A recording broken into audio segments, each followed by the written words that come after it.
Coffin is Alive YouTube channel. I look at comic books new and old. Today I'm looking at a new comic book, X-Men number 7 by Marvel Comics. This came out in November of 2024. It's a $4.99 comic book. It's written by Jed McKay. Ryan Stegman is on the cover here with J.P. Mayer on inks and Marte Gracia on the colors. But Netho Diaz is the interior artist on this book. And he's doing a great job doing the fill-in issues for Ryan Stegman. Really like Netho Diaz's artwork. He's got a really jacked Magneto. He draws some really awesome Magneto in this book. I love all the lines, all the coming out here, showing the brightness behind Magneto. And just lots of really great pencil and ink work here by this team. Sean Parsons and Livesay are on the inks, on the interiors here. Just some really good stuff. We learn in this issue what happened before the X-Men set up camp here in Alaska in what's being called the Iron Night. And Magneto and Cyclops having a little conversation about what's next for the X-Men here when they suddenly get attacked by this wild sentinel.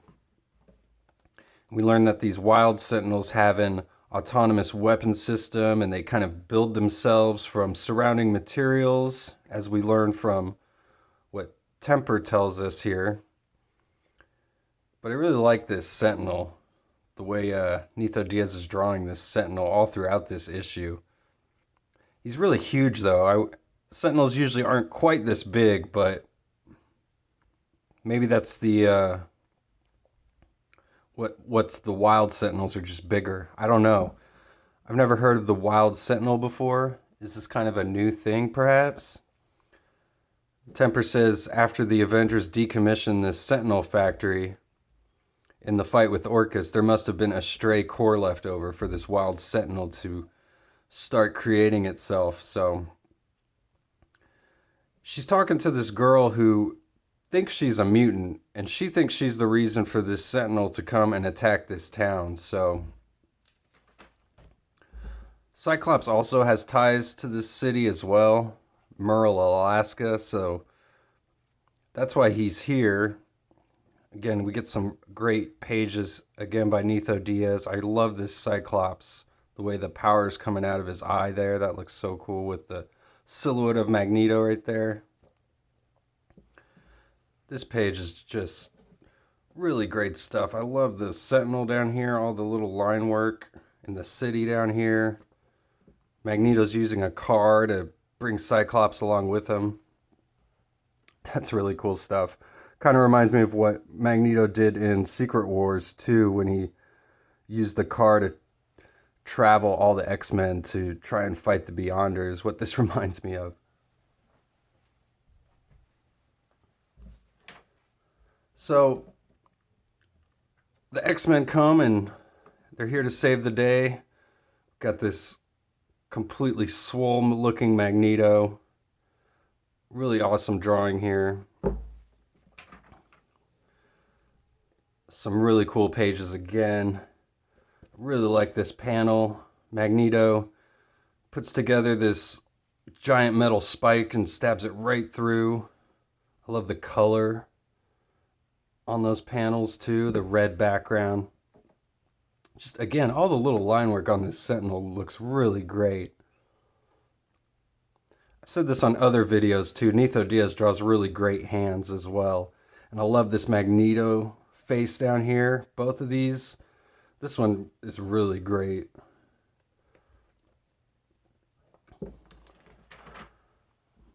So really awesome artwork in here. So Magneto is kind of struggling to take control of this Sentinel. He says he's stronger than they normally are, but he's able to open him up so that Cyclops can blast him right into his core. Give him the optic blast to take the head off that Sentinel there.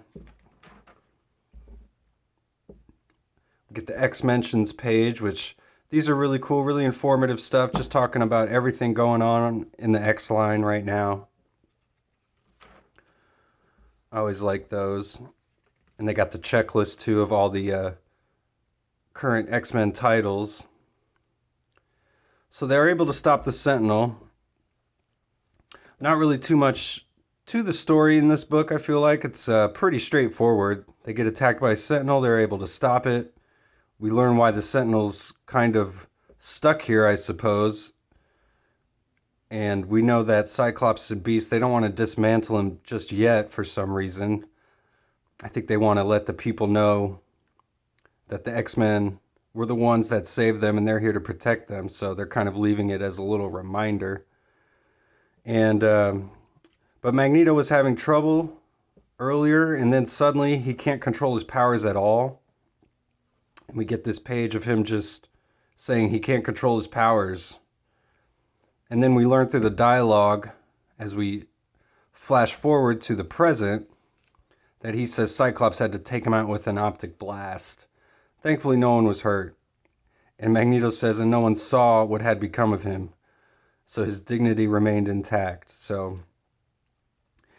And then Magneto thinks that him losing his powers and losing control of his powers is some sort of resurrection-linked degenerative sickness, as he calls it.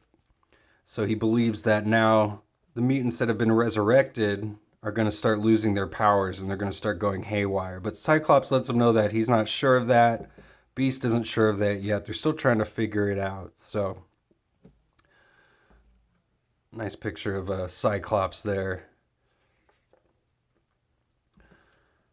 So the X-Men in the previous issue had actually kidnapped this little girl from her mother, who the mother hates mutants. So I guess that gave Temper and Magic some rationale in actually taking this child from their mother without her realizing it. They put her to sleep, the mother, and brought the little girl to their X factory to try and figure out what was going on with her and her mutant powers and the Iron Knight. So now that we found everything out, she's told by Beast that she's not actually a mutant.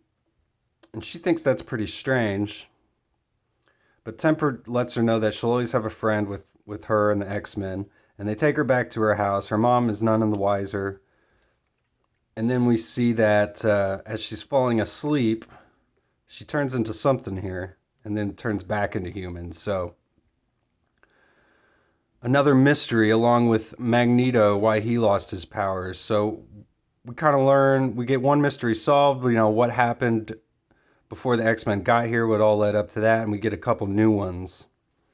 So other than the weird tone of the last issue and this issue of them basically kidnapping this little girl, which was really weird, a weird way to tell this story. Other than that, everything else about this book I've really been enjoying, especially the artwork. It's really Netho Diaz is really knocking it out of the park, and so is Stegman on this series. So then we get a little bit of an epilogue here of Beast. He says he's about to have some lunch with the chief of police, which we've seen Beast meet with the chief of police before in previous issues of X-Men.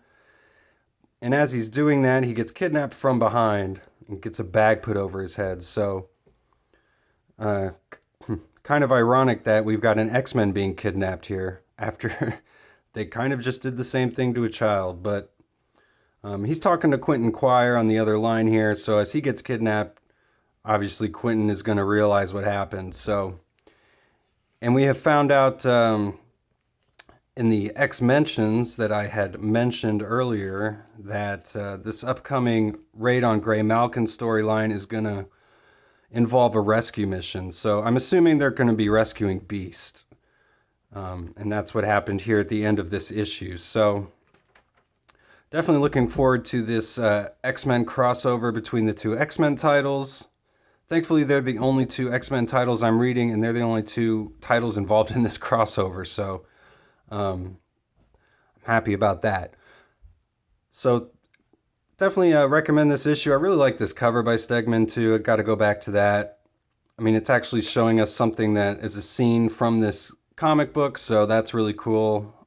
That's always a plus in my book. So thanks again for watching, and go check out videos of this X-Men series that I've done. I did issue 6 just last week, so go check that out if you haven't yet. I'll see you guys on the next one. Bye.